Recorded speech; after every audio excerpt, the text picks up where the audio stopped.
Hey everyone, and welcome back. I'm so excited for another week that we get to share together. Specifically, I'm really excited for what we've got planned today. I think it's super relevant, and honestly, what we're about to make, everybody should have.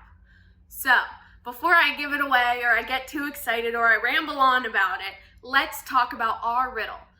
Now, our riddle today, I gotta give you some warning, is a little bit of a challenge. But I know you guys are some smart cookies and you will rise to that challenge.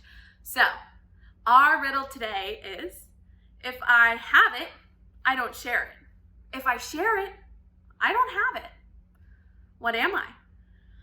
Whew, right? My brain is already like, huh? But like I said, think about it, mull it over, and at the end of the video, we will revisit our riddle and figure it out together.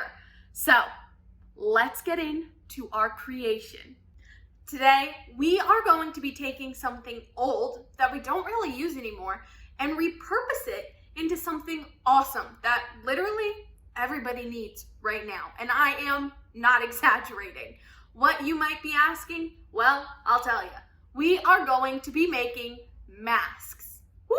I know, right? Super cool. And you don't even need a lot of stuff to make it, because I know someone somewhere is watching this video going, Emma, I don't have a sewing machine, I don't have a hot glue gun, I don't have a stapler. What can I possibly make? Well, let me tell you, let me help you out. We are going to be taking old socks that maybe lost a friend, lost their pair in the dryer, or maybe just got lost some other way, I don't know. One sock that's lonely, we're gonna take it and we're gonna repurpose it. All we're gonna need is this sock and, of course, our trusty dusty scissors. Now, this is the part of the video where I tell you guys, if you are going to use scissors, please first get permission and make sure we use them responsibly. We don't wanna hurt anyone else or ourselves. So let's be safe, let's be smart. Now, we've got what we need, let's make a mask. All right, guys, we are ready to begin making our mask. So you might be saying, how are we gonna do this? No worries, I will walk you through it step by step. First, we are going to take the end where we put our foot in and we are going to make a cut right here. Also, I think it's important to remember, however big your face is, if you got a smaller face, if you've got a bigger face, adjust accordingly. I am fitting to my face, you guys fit to yours.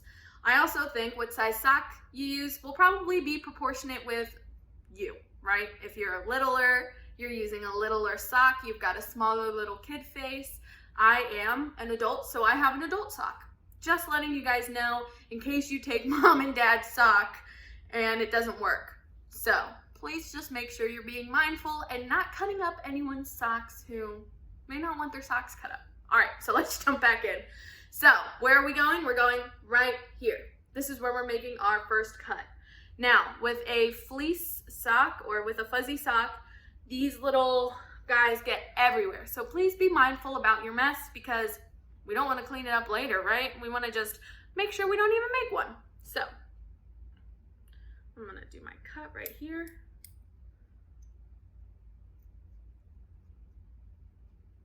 Okay, so now you've got a sweatband for your wrist. So now we are going to do the same thing on the side where our toes go. So we're gonna make another cut, another all the way across, and yeah, let's do it. It's easier for me to fold it and do it because the sock is tough and my scissors are not that strong. So keep that in mind when you're creating your mask as well, that sometimes you're just gonna take a little extra time with the scissors because they're not meant for cutting fabric. All right, so now we've got this, right? So take the side with the heel, we're gonna put it down and we're gonna cut across here. So we're gonna go boop, boop, boop, boop, boop. Make it kind of like a big abstract kind of rectangle. So here we go. I'm making sure I have it correct again because I don't want to mess it up. All right. It is easier for me to do this off camera, so I am going to. Here we go. So now, boom. Here you go. it should always also cover your nose, because guess what? If you inhale something or some germs get up in there that are not supposed to be there, the mask isn't doing its job. So we've got to cover our nose. So you might be saying, huh, that's it, we're done? No. Now we're going to take it, right? We just did this. We're gonna fold it in half, and we're going to make 2 small incisions. Not all the way through, we're not going all the way across again. We are going to go on the folded side, so right here, and we are going to make a small incision, because that's what we're gonna wrap around our ears. So you can see this is where I'm about to cut. I'm gonna take it off screen now and cut it. Be sure you don't have a really skinny strap, because it would be stinky if it broke. Again, make sure you don't cut all the way through. Here you go, you can see this is mine. I'm gonna go ahead and do it on the other side. Same thing, the fold. Figure it out right here. And cut. Again, do not cut all the way through, guys, or else you're gonna just have a smaller mask. So, here we go. This is it. Oh, I got my big earrings on, so. There you go. Oh. And that's it, guys. We've made our face mask. No sewing, no glue, no staples, just good old-fashioned scissors and socks. And now I'm gonna take it off and let's get to our positive action. Today, our positive action is going to focus on bringing together both our mental well-being and our physical well-being, what we got going on with our body, right? So recently, we've really been focusing on our physical well-being, on making sure we're eating the right foods, making sure we're stretching, taking care of our bodies, exercising, making sure we're drinking enough water, getting enough sleep, things that we've talked about, right? Now, all of these things go hand in hand with our mental health. Yes, I know sometimes that can seem a little crazy or out there, but I promise you it is so, so true and so, so important that we honor that connection. Because when we begin to not take care of our bodies, our brain starts to deteriorate. When I say deteriorate, I don't mean you go crazy. I just mean you're probably not your regular self. Now, same thing happens when we let our brains get the best of us, right? Like when we get into a negative headspace, we allow our bodies to maybe take advantage of ourselves. We sink back, we don't do things we enjoy. Our brains are like, no, you're just gonna be chill and be sad. And if we don't do enough to counteract both those things to make sure we have a balance in our lives, then we might not reach our full potential. We might not be doing the best we can, right? So it is so, so important that we honor both our mental and physical health. So now that I've talked your guys' ears off, let's go read our book, Super Fudge.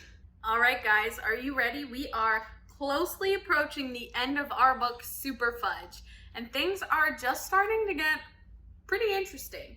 Peter's best friends, both Alex and Jimmy, so from New York and from Princeton, where he lives now, have met each other for the first time.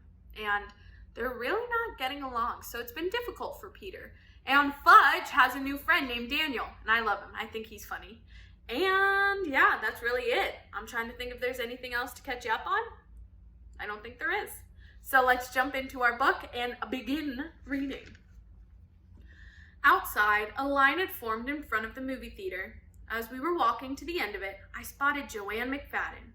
She was with Sharon, who was always looking at the ground or at the sky, and Elaine, who likes to punch guys in the stomach. I guess Joanne spotted me too, because she called, "Peter!" and waved me over to her. "Give me your money and I'll buy your ticket," she said. "That way, you don't have to stand at the end of the line." "That's very kind." Mom had given me enough to treat Alex, Jimmy, and Daniel, so I passed the bill to Joanne and stood right behind her when the wind blew. Pickle wanted to say hi to you guys. When the wind blew, her hair hit my face, and I didn't move, even though it tickled my nose. "Well," Elaine said, after we had had our tickets, "aren't you going to introduce us to him?" She nodded in Jimmy's direction. "Oh, sure. Jimmy, meet Elaine, Sharon, and Joanne." Jimmy looked at Sharon for a long time. Sharon just looked at the sky. I'm Daniel Manham, the little creep said. I really don't like how Peter talks about Daniel. I'm 6 and I live at 432 Vine Street. That's nice, Elaine said. And who are you? She asked Fudge. Fudge Hatcher. Your little brother? Joanne asked me. Uh-huh. I never knew you had such an adorable little brother, Joanne said. Fudge smiled. Adorable. That's me. And I'm Daniel Manham. I'm 6. We know, Elaine said. You want to make something out of it? Daniel asked in his best tough boy voice. Yeah, Elaine said. Put 'em up. And she made 2 fists and held them to Daniel's nose. Aw, and Daniel started to cry. Don't hit me. Please don't hit me. I'm only 6. He covered his face with his hands. I'm not going to hit you, you goof, Elaine said. I only hit guys my own age, right, Alex? And with that, she belted Alex in the gut. Cut it out, you, Alex shouted. A lot of good words at Elaine. This is a reminder for you all. Please keep your hands to yourself. This is not an example to follow. Daniel jumped up and down singing. He said the A word. He said the A word. Shut up, Elaine said to Daniel, or I will slug you. You promised you wouldn't, Daniel whined, and I'm only 6, remember? Why don't you cut it out, Sharon said, looking at the ground. When we went inside and stopped at the candy counter to buy popcorn and Cokes. Then we found our seats and the kindergarten babies got settled across the aisle. Alex went in first, then Jimmy, then me, then Joanne, Sharon, and Elaine. I wondered if Joanne had planned to sit next to me the same way I had planned to sit next to her. Ooh, it sounds like Peter's got a crush. When the picture started, Joanne offered me some of her popcorn. And when I reached into the carton, our fingers touched. Then I offered her some of my popcorn. So our fingers touched again. By the time my fingers were covered with grease, but who cared? I began to relax, concentrating more on sitting next to Joanne than the actual movie. But maybe that's because I'd already seen it. Then, right as Superman was about to kiss Lois Lane, I felt something icy cold slither down my back, and I yet let out a yelp. Fudge was hanging over the back of my seat with a handful of ice cubes from his Coke. Hi, Peter! You little, but there was no way I could catch him. He was already racing up the aisle. Here, Joanne said, handing me a Kleenex. Could you do it, I asked. I don't think I can reach all the way down my back. Joanne mopped off my neck and then my back. And when she finished, she put her hand close to mine, and the next thing I knew, we were holding hands. Hers was soft, but cold. When the movie ended, Joanne, Sharon, and Elaine walked home in one direction, and we walked home in the other. So, what's it like being in love? Alex asked me. What are you talking about? I said. What are you talking about? Alex mimicked. And Jimmy said, so, when's the wedding? Cut it out, will you? I said. By the time we got home, Jimmy and Alex were talking and laughing as if they'd been best friends for about 100 years, and I felt left out. Dad had cooked a big pot of spaghetti, and Daniel was eyeing it, until Mom told him how many onions had gone into the sauce. Not only that, but Mom had fixed a bowl of peas as a side dish. And that was funny, because we never have anything with spaghetti but bread and salad. All right, that is where we're gonna end it out today, because we've still got just a little bit left, and I wanna save it. I wanna make it last. So, before I say my goodbyes, let's talk about our riddle. So, I know that I said our riddle was going to be challenging, but that's only because I knew you guys could figure it out. You guys are some smart cookies. So, if you remember, our riddle was, if I have it, I don't share it. And if I share it, I don't have it. What am I? Well, if you figured it out, it is a secret. Get it? Because you have a secret, you don't share it. But if you share a secret, it's not a secret anymore. I thought that one was a little tricky, but nothing you guys can't handle. So, now we figured out our riddle, it's time for us to say our goodbyes. Bye guys, thank you so much for watching. I'll see you here tomorrow.